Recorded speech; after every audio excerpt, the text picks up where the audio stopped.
उपराजधानी नागपूरमध्येच नव्हे तर विदर्भात मुसळधार पाऊस सुरू होता आणि मुसळधार पावसामुळे रस्ते शहरातील रस्ते जे आहे जलमय झाले होते आणि अनेकांच्या घरामध्ये पाणी शिरले आहे आणि जे आपल्यासोबत काही नागरिक आहे आपण त्यांच्याशी संवाद साधणार आहोत। काकू काय सांगणार, तुमच्या घरात सुद्धा पाणी गेलेलं आहे, कसलं नुकसान झालेलं आहे? ते सगळे कपडे गिपडे ओले झाले, अनाज गिनाज सगळं ओलं झालं आमचं सकाळी। काहीच आम्ही जेवलं खावलं नाही, बाहेरच आलो, सगळं बाहेरच बसलो। सकाळपासून घर भरलंय आमचे पाण्यानं। नक्कीच आपल्यासोबत एक आणखी आहे नागरिक। काका, हे जे तुम्ही अन्न आणलेलं आहे कुठून आणलेलं आहे? आणि अब तुम लोग बोलो क्या बोलूं मैं?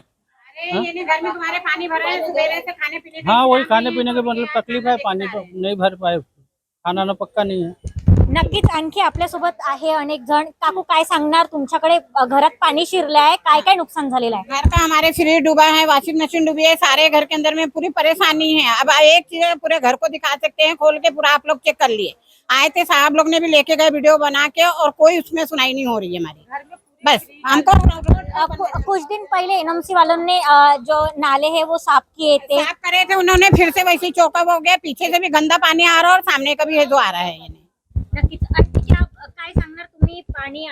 पानी पूरे घर में है, फ्रिज अलमारी बेड सब डूब गया, पूरे नुकसान, पूरे बर्तन पूरे सामान सब बह गया, सब कुछ नुकसान हुआ है। कितना करेंगे, कहाँ तक किसी के घर में रहेंगे, किसके घर में खाएंगे, कहाँ से बच्चे को करेंगे, यही सब है परेशानी। पूरे घर में पानी भरा है, क्या डबल क्या नुकसान हुआ? वो फ्रिज बुरी है, अलमारी बेड पूरे सब सामान, पूरे अनाज बह गया, तेल बह गया, तेल अनाज सब बह गया, सब बह गया, सब नुकसान हुआ है। अभी आए थे घरों के अंदर नक्कीच अनेकांच्या घरात पाणी शिरल्यामुळे बरेच वस्तूंचं नुकसान झालेलं आहे।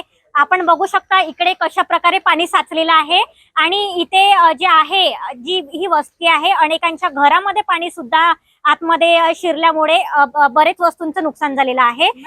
कॅमेरा पर्सन पंकज सोबत रिपोर्टर स्नेहा भोगे, देशोन्नती नागपूर।